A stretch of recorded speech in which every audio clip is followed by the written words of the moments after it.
Hey, you're listening to The Crap Goth on the podcast of absolute randomness, where you never know what I'm going to talk about. The same as my YouTube channel of the same name, which is The Crap Goth. That is also random as anything. Usually I've got a dedicated subject to talk about, whether it's I don't know, mental health stuff, because I am a little bit mental, quite openly. Whether it's I get in on my soapbox and having a bit of a moan about something, or I've got a guest on. But actually, I haven't actually got a dedicated subject. This is more just a bit of a chat for me to get something off my chest. And basically, it is, what time is it? It is nearly 4 o'clock in the morning, and we are on the 8th of July. And I've had a bit of a cry. I've just been sat here, had a really, really, really big cry. And I thought, everybody's in bed. And I just thought, I may as well podcast because there'll be other people who can't sleep at night time. You might be able to relate to this. I really don't know. But tomorrow is the 1 year anniversary of losing my little 11-year-old son. And it's a really serious thing to kind of jump into at 4 o'clock in the morning, isn't it? But it's just, I've been sat for hours now uploading videos to make him a really, really special YouTube video tomorrow, because he was a YouTuber as well, called Kraken the Box. That's Kraken, like the sea animal, Kraken the Box. And his was a very, very piratey channel, and I was on all of his videos with him. We did everything together, and we had a lot of fun. He basically knew that he wasn't going to survive. He had 2 heart transplants, and he was a really incredible, brave boy. Like, seriously, he is one of the most selfless, amazing, funny individuals I have ever had the pleasure of meeting, let alone being his mum. He's incredible. And so obviously it wouldn't be the same to kind of like let the anniversary pass and not do something special. So I've been reaching out to people all across the world, and people have responded in absolute droves. It's been amazing. We've got people from America, Canada, Australia, Japan, obviously the UK, just lots and lots and lots of places across the world. We've got YouTubers and lawyers and, oh gosh, so many people who have sent beautiful messages over, which I've been putting into a big long video to release on Kraken tomorrow, with some really, really awesome news as well, which I will actually put into a podcast tomorrow as well, because I just think it's something that is so big and so exciting. Now, normally I'd be really, really kind of like, kind of really excited about this, but I'm having to keep my voice down so I don't wake everybody up.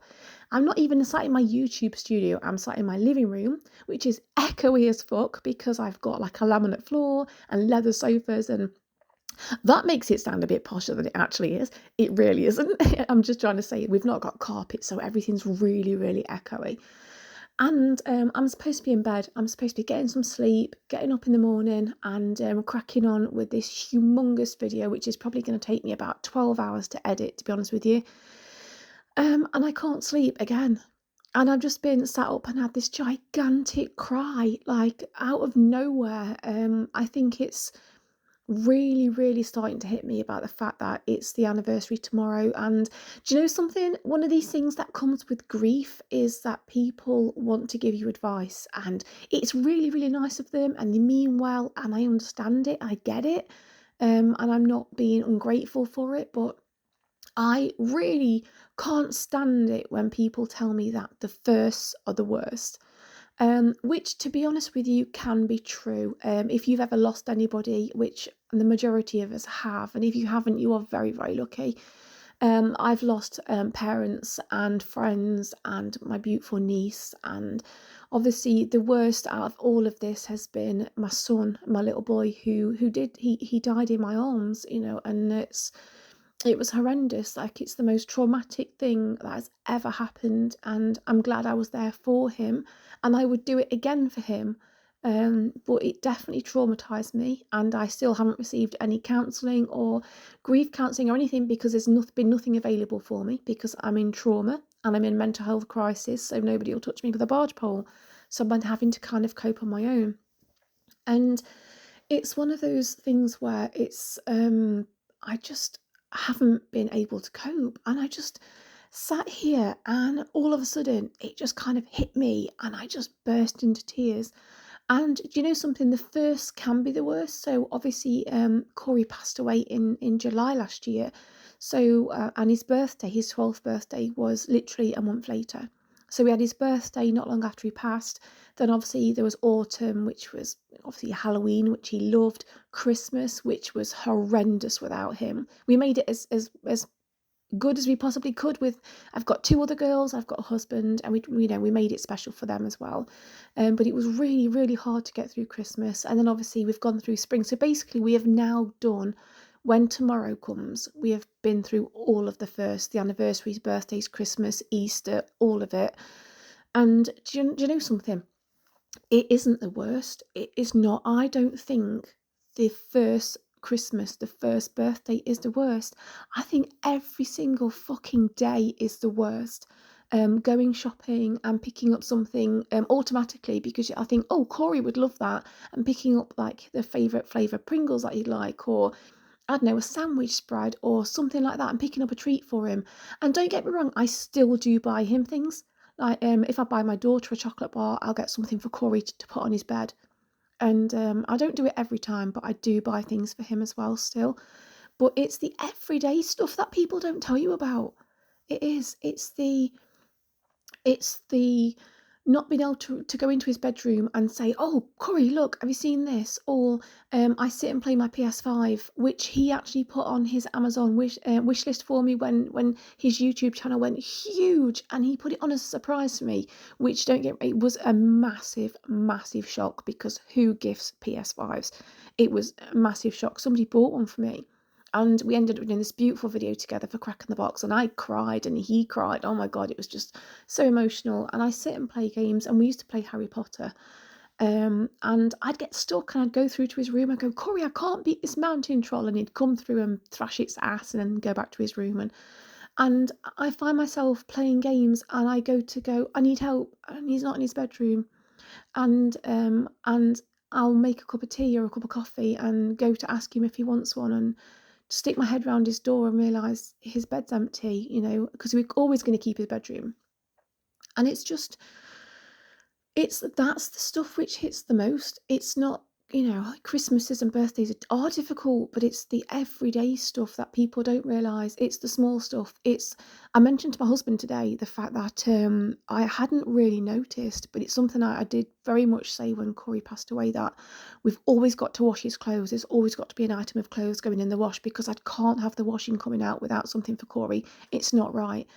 And I realised for the past couple of weeks we haven't been doing that, or probably longer, we haven't been washing his clothes.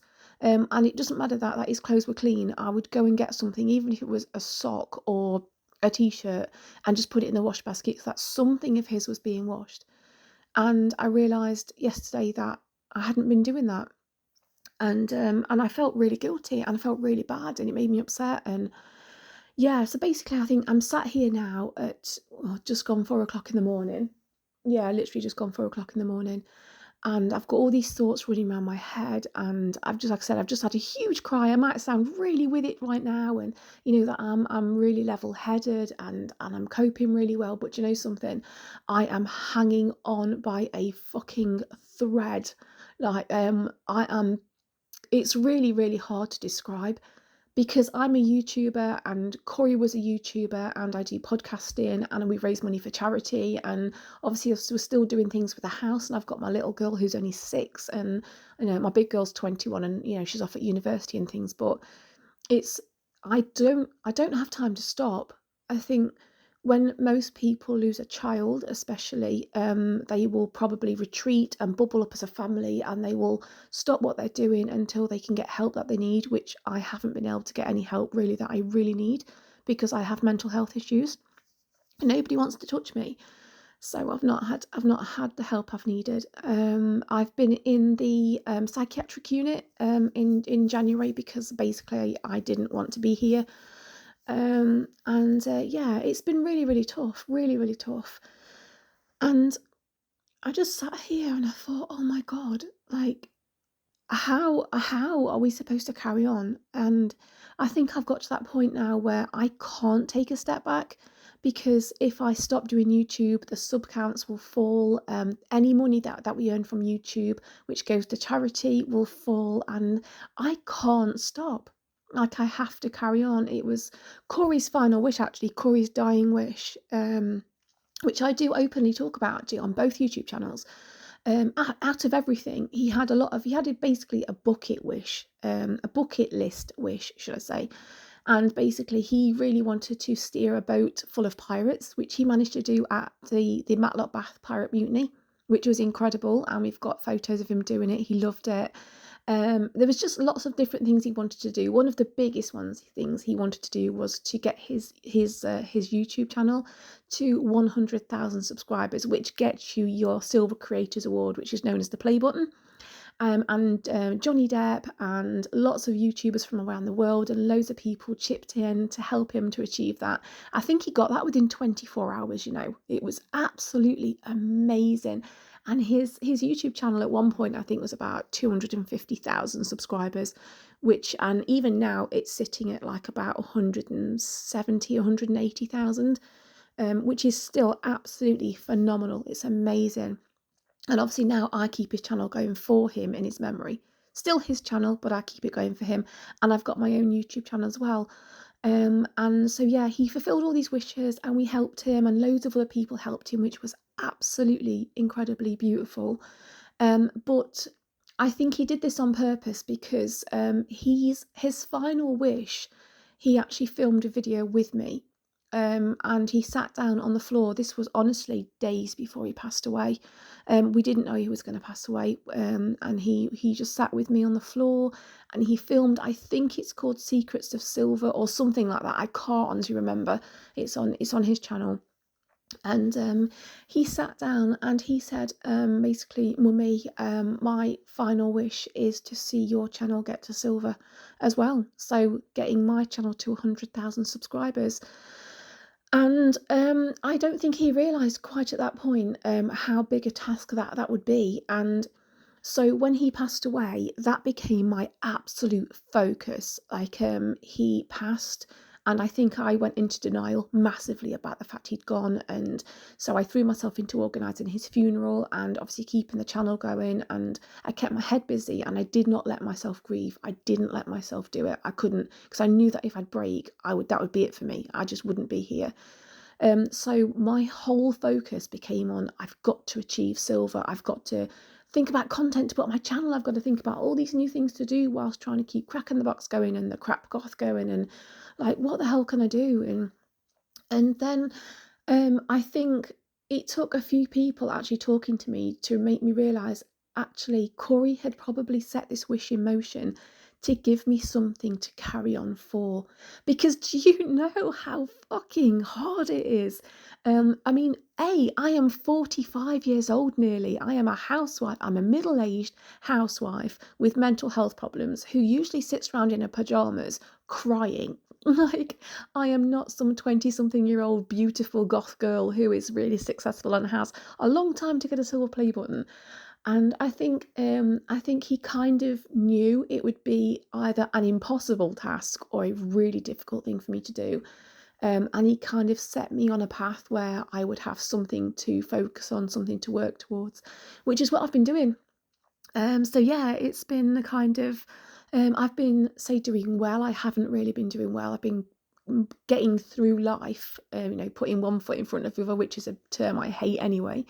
But basically bimbling my way through every single day, not knowing what the fuck I'm doing half of the time, like really having no clue whatsoever, and just basically living hour to hour because I just cannot cope with not having him here.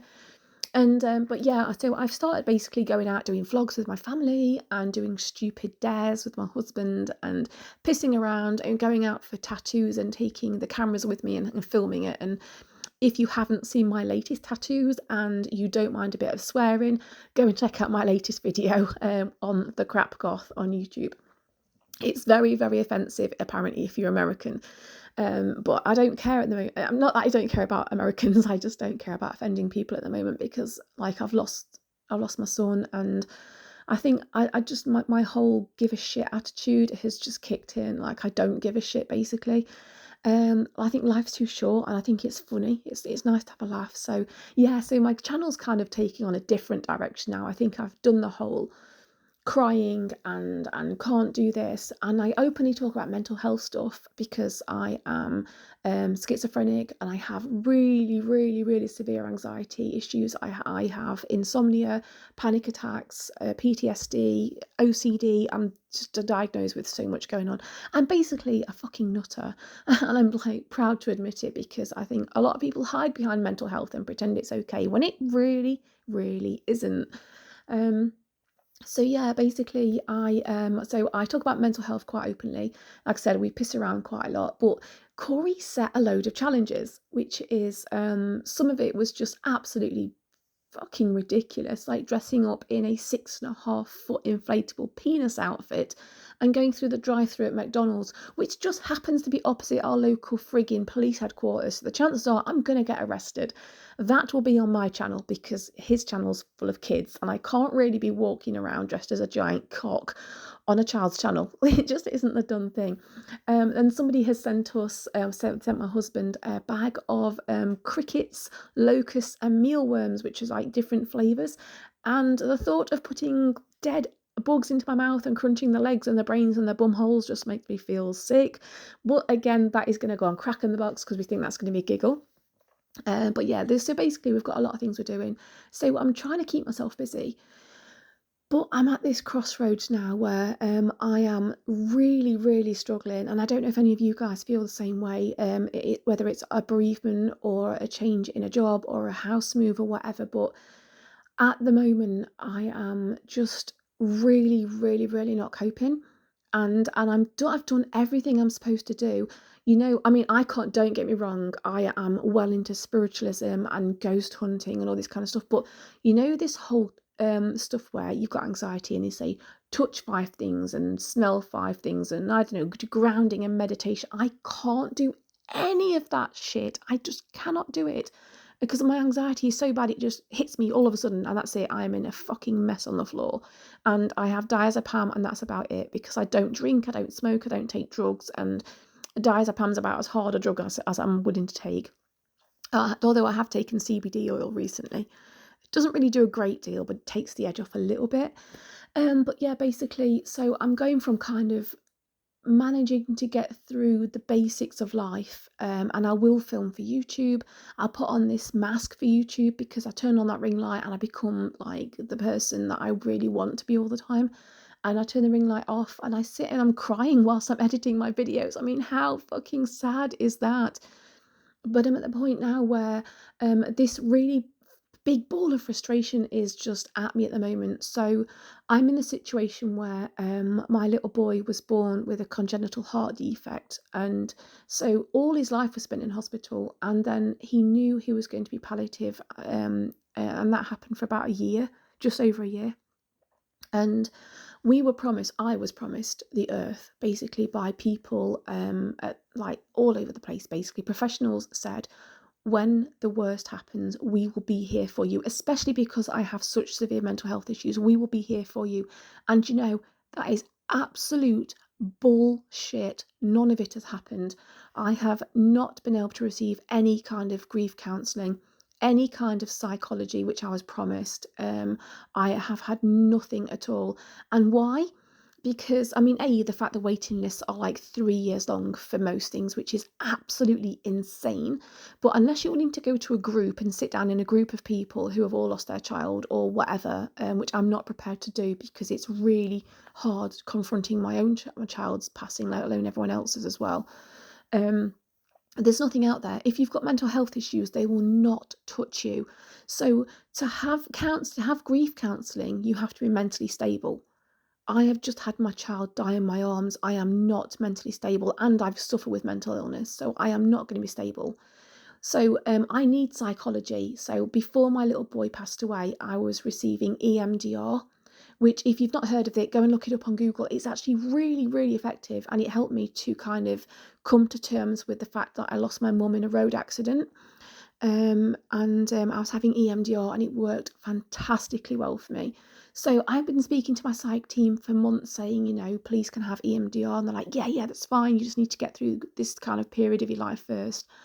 And basically, because I am not stable emotionally or mentally because of my mental illness and because of my child died. I can't have psychology. I can't have psychology until I've had grief counselling, but I can't have grief counselling because I'm not mentally stable.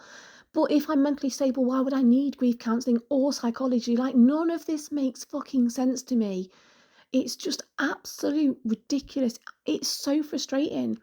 And yet I'm expected to carry on, and I'm expected to kind of be a housewife and be a wife to Spanky and be a mother to Ebony and Ostara. And I'm not expected to do the YouTube channels, but I really want to do it because that's my job. And I'm keeping my son's memory alive. And all of this, the psych teams, I mean, they are really nice people, and they are overworked and they're understaffed, and there's just not enough facilities for people like myself. The best thing that people want to do is chuck drugs at you. Like, I've lost my child. I don't want to be given sleeping tablets and being given antidepressants. What I need is counselling. What I need is to be able to go to a professional who can help me to kind of sort through my feelings. Nothing is going to fix how I feel. Nothing is going to bring Corey back ever. But I get really, really upset and really frustrated with the system, with the fact that you have to be of sound mind and completely stable to be able to go for this therapy, which you won't need. Like I said, if you're completely stable, why do you need therapy? Like, the system is fucking backwards. And then when I actually reach out and say, hey, do you know something? I'm really fucking not coping right now. Like, I just want to be with my son. I get called selfish by other people because I've got a husband and I've got my girls, and it's not selfish. Do you know something? It is completely natural to not cope and to be with the child want to be with the child you've lost. So many parents I've spoken to across the world, who I do speak to across the world, are struggling, and you're not allowed to say the words because they're trigger words, but they don't really want to be here, and they are really struggling, and they've had no help either, none at all. And it's just, I think it's awful. And people will see me on YouTube and see this pink-haired, fully tattooed, pierced, bubbly, sweary person who they'll be go, oh, you're coping so well, oh, you're doing really, really well. And I think my psych teams have also, I think my psychiatrist definitely has seen one of my videos, because she commented on it in one of our meetings, the fact that she's seen my videos and I was doing really well. And I'm like, are you fucking kidding me? Like, I mean this with the greatest respect, but like, that is a mask. And it's just, I don't know how to cope. And I'm throwing myself into doing this video for Corey, and you know what's happening? Tomorrow will probably go really smoothly. Like, I'm dreading the 9th because it is the year after, which means that Corey's been gone for a year. And I'm dreading it, and I will cry, of course I will, but I'm focusing on this video. I think a couple of days after that, it's going to hit me like a ton of bricks, and I'm going to struggle. And I've just been discharged by the crisis team right before the anniversary of my son's death, which to me is just insane. They have said that my husband can call if it's needed, but there's nothing anybody can do. They just want to throw drugs at you, which is ridiculous. So yeah, this podcast is just really a bit of a getting things off my chest. The fact I just don't know what to do with myself. I have purpose in my life. It's not like I don't have purpose. So I'm doing things with with the BBC, but there's something coming up that I'm doing for the BBC, with the BBC, which is really, really cool. I have massive respect for them. They followed us for years and they've helped us amazingly, like with Corey. Obviously I've got the 2 YouTube channels, I've got the podcast, which is fairly new, so I don't know if this is going to take off. Obviously I'm still doing things for the house. I'm doing unboxing videos and vlogs and charity work and donations, and I do all of that. So it's not as though I don't have a purpose. But because my son was so medically dependent on me, and emotionally we were together 24 hours a day, all the time for 11 years, I feel that part of me died when he did. And I feel like I am really, really struggling to stay here. It sounds pathetic. It must sound so stupid with everything I've got to work for and live for. And I am extremely grateful for what I do have. But I'm struggling. And you know something? There is nowhere to turn. There is no one I can turn to. I could ring the I can't ring the crisis team because I struggle with phone calls, but I could go to my husband now and wake him up and ask him to call the crisis team because I've just sat and absolutely sobbed for about an hour straight and like not been able to breathe, like having my inhalers and everything. I've just calmed down to do this podcast. And but what are they going to do apart from talk to me on the phone and tell me to breathe and try and take it steady? And they're not going to come out, are they? This realistically at 4 o'clock in the morning, they're not going to. I'll probably get referred to a GP and get given medicines to calm me down and all that kind of stuff, which I don't want. I don't want to be fucking off my box because I need to work through my grief. And it's like there is no help out there. And I think it's awful. Like, how many of you are in this situation? Like I said, it may not be about grief. It might be about, I know, a change in employment, or maybe, I don't know, maybe, you've moved house and you're finding it really hard to adjust, or your circumstances have changed in a huge way and you're in this situation that you don't know where to turn to because the help isn't there. And I think in this day and age as well, everything is so fucking uncertain.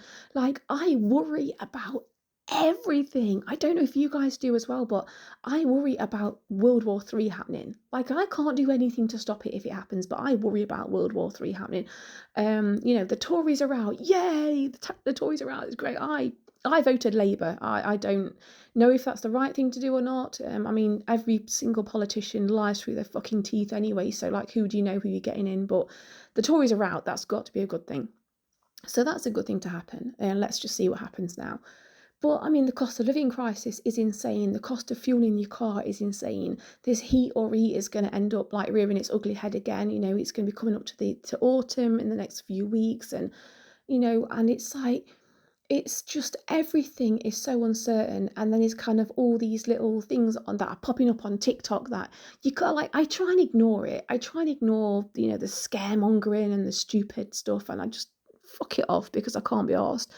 But actually, when it comes up saying, oh, you need to start storing water, and is World War III happening, and is the UK in danger because of like things which are going on in like Russia and stuff, it's like, shit, actually, this is really scary stuff. And it's nothing that I can control. I can't control anything that happens out there. I can control what happens inside my house, how much food I have stored up, if I've got enough plasters and Calpol for my daughter, and dog food and all that kind of stuff. But I can't control my head. And I think that's where I feel out of control. And I am a bit of a control freak with certain things, but I think, when it comes to mental health, the fact that I've openly gone to my psych team and said, I am not coping, I am having these thoughts and really, really intense feelings of like struggling to be here. And they just kind of pat you on the head and give you some drugs and send you on your way. It's really, really difficult, and I don't know if any of you have experienced it. If you have, please do. If you're able to comment on these podcasts, I don't even know if that's a thing. If you can comment, I can make polls, and you can kind of comment on that. But I don't know. Just go over to the Crap Goth on YouTube and just stick it on there, because all my podcasts go straight onto my YouTube channel as well. So you can always just kind of like comment on there. But yeah, if you're going through something similar, or if you've got any advice for me, please, please, please feel free to get in contact. That'd be great, because I am literally at a crossroads. I can't afford to go private. That is just not possible at all. The waiting list for anything is absolutely through the roof. You're looking at 2-3 years at best. You can do group sessions, like I said, but I can't. I've lived for 11 years in hospital with my little boy and watched family after family after family lose their child, and I take that on. I can't do it again now. Like, I'm not strong enough to do that. So yeah, apart from having meds thrown at me, like, nobody can help me. So yeah, I don't know. I've tried colouring in. I've tried a flipping gardening, which I do now for my little boy's memorial garden. I do YouTube all of the time. I'm filming and editing, so I'm keeping busy. I don't drink alcohol or abuse drugs or anything like that. So, but everything that I try, it's just not working. I'm just not coping at all. And after tomorrow, I just don't know what I'm going to do. It's his headstone's been done. Corey's headstone's there. His YouTube channel's successful. Mine's growing. I'm doing all these beautiful videos for him, and I just feel as though I have this clock hanging over my head that I'm not going to survive. And it's just really, really scary. It's a really scary prospect, isn't it? To not be in control of your own head, and positive thinking and all that kind of stuff doesn't work. And yeah, that was it really. It's almost 4:30 in the morning. I've just been babbling really depressive shit at you, basically.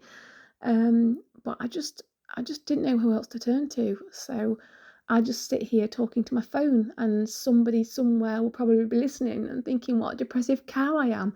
And I'm actually not like this most of the time. I just don't know where to go. I don't know what to do. I don't know how to function without my son. I don't know how I'm supposed to carry on. I don't know how this gigantic, soul destroying void that is in my life, I don't expect it to be filled. I know I have to work around it. I know time is a healer and all this bullshit that they spout at you, but it isn't.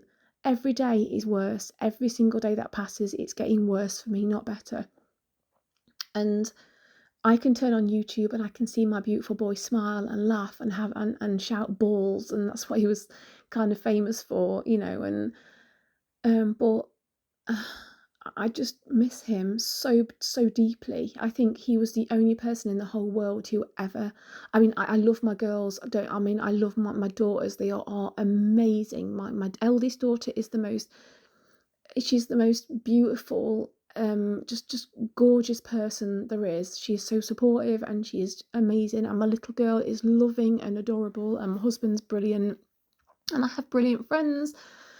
But Corey and I had this relationship where like he just knew me inside out, and we'd spend hours talking at night time. Like his body clock was completely reversed, so we would sit up all night talking. And when he was in the hospital, I'd sit by his bedside and watch him sleep. And when he was at home, I'd check he was breathing all the time and check his sats, because I had all the machinery at home to do that with. He had oxygen and everything, and he was on morphine and everything towards the end, bless him. But everything, we did everything together. We sat talking about, I don't know, Minecraft and Fortnite and things that he wanted to do. And even though he knew he wasn't ever going to get the chance to grow up, he'd still talk about what he wanted to do for a job. And you know what he wanted to do? He wanted to work at fucking McDonald's. McDonald's of all places, just for a while, because his actual dream was to live in Whitby, North Yorkshire. That was what he wanted to do. And he wanted to buy a big pirate ship and have a restaurant on this pirate ship, which actually, funnily enough, there is one in Whitby. And he was going to employ me and give me free meals as well. That's what he said he was going to do. And he wanted to get married and have 2 children as well. And this is all whilst he was 11 years old and knew that he was going to die. And it was really, really hard. And we'd sit and talk about the future as though it was going to happen. And it was just, yeah, we'd have these massive, deep, meaningful, conversations, and we'd cuddle each other and we'd both cry, like we'd sob, because he didn't want to leave me and I didn't want him to leave me. And now I'm kind of sat here almost a year on, which feels like it only happened like yesterday. And it feels like I don't see how it was a year ago since I kissed him, and I never said goodbye to him. That's the one thing I didn't do. Like a lot of people say to say goodbye, and I wouldn't. I refuse to say goodbye to him, because that's admitting he's gone. I won't do it. I say see you later and all that kind of stuff, but I can't believe it's been nearly a year since I last held his hand and saw the freckles on his nose. And I never noticed how many freckles he'd got, and he was so pale when he passed. And he'd got the tiny little nose, like a little button nose, and loads of freckles, and he was just so beautiful. Such a beautiful boy. And yeah, and the grief just gets worse for me, and I'm sure it happens for lots of parents as well, but it doesn't come in waves. Like everyone says, it comes in waves and you get through it, but something, I'm not getting through it, and that's the problem. I'm not sleeping. I have trouble eating and drinking. I'm having nightmares when I do eventually sleep, so I don't want to sleep. I have tried sleeping tablets once, and it made me so groggy that I just couldn't focus, so I refused to do it again. And I have been in the psychiatric hospital, and they didn't help me at all, by the way. They just left me for 5 days. Nobody spoke to me to try and help me, nothing at all. They just left me in a cubicle for in a bay for 5 days. So I discharged myself and came home, just as bad as I went in. And yeah, it's as time goes on, like, I'm not finding it easier. It's getting harder. It really is. It's not. Time isn't making it easier, and it's not because the anniversary's coming up tomorrow, so I'm not coping and I'm gonna be fine the next day. It's just I wake up and I hurt physically, like my body physically hurts from the pain. Sometimes it's so intense, I feel like I'm actually going to die of grief. Like, I can feel like it feels like I'm having a heart attack, and all my muscles will seize up, and I'll start, having a panic attack and anxiety attack, and I can't get out of it. The longest anxiety attack I had last week lasted nearly 11 hours, solid. Like, and that was with diazepam and everything else. Nothing stopped it at all. And there still isn't any help out there for me at all. None. And it's getting worse.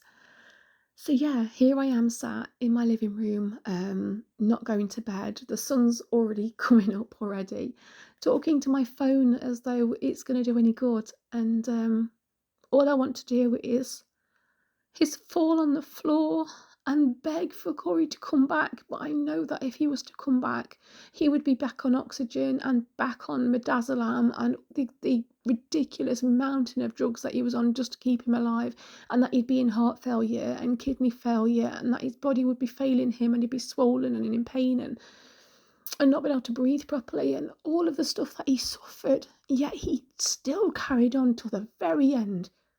And his last wish was something for me. And I fucking miss him. I miss him so much that it physically takes my breath, and I can't. I don't know how to live without him. And I am keeping diaries. I have grief diaries, and I talk to people.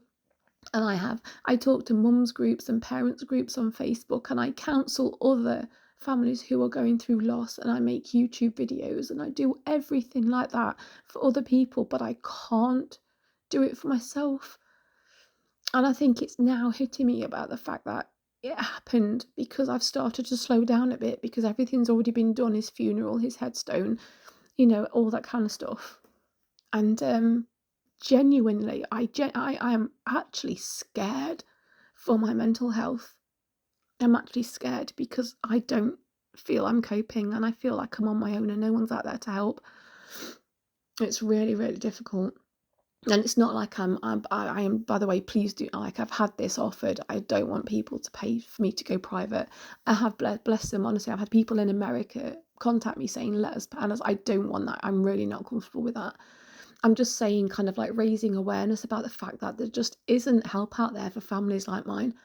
One of my other friends, I'm not going to name her, she lost her beautiful daughter about 4 years ago, and she still hasn't received any help at all. None. And it's 4 years down the line. And, she doesn't want to be here either. And it's really, really hard. And how the hell I've got to a year is only because of everybody on YouTube and my husband and my girls kind of keeping me here. But that isn't a safety net for me anymore. It's I just can't control my emotions. I can't control the pain, and it's getting too much, and I just don't know what to do. So if any of you out there are listening to this random fucking, I don't know, depressive bullshit, and you just have any suggestions at all that doesn't involve ridiculously expensive, overpriced therapy that isn't going to work anyway, or taking drugs, because I am not willing to put chemicals into my body. It's not, yes, I probably have depression, but don't want to take antidepressive medication. What I need proper help. And I talk to Corey, and I buy him things, and I go and see his resting place, and I make videos for his YouTube channel and my YouTube channel, and stuff like that. So everything I'm doing is all the stuff I'm supposed to be doing. But I am screaming in my own head all of the time that I am not coping. And I just feel so alone, surrounded by thousands of people around the world who are incredible. But I feel alone, and I don't know if any of you are going through the same thing, but if you are, like I said, please head over to my YouTube channel, which is The Crap Goth, the same name as this podcast. You will see this podcast on my list of videos. You can comment underneath it. You should be able to anyway. I'd love to hear from you. I'd love to hear from your coping techniques, or if you've been through this and how the hell you manage. That's it really, I guess. It is now 25 to 5 in the morning, and I suppose I better try and go to bed because I've got to be up in like 3 hours time to start this gigantic video that I need to edit for Corey's channel. So yeah, that's it really. I promise I'm not going to be depressive all the time. I think I said this on so many occasions, but right now there is a huge deficit in the mental health system, and there is just nothing out there for families like mine who have suffered horrendous grief and PTSD, not just from the loss of a child, but from 11 years worth of being in hospital and seeing him go through all of that as well. So right, I'll leave you there. I'm going to try and go to sleep. Not that I think it's going to work at all, but thank you for listening. Yeah, please do follow me if you can. I won't always be depressive, I promise. I am a little bit sweary though, so if you don't like swearing, probably not the person to listen to. But thank you so much for listening. And I am Pixie. I am the crap goth, and at the moment I am shit. I'll speak to you soon. Bye bye.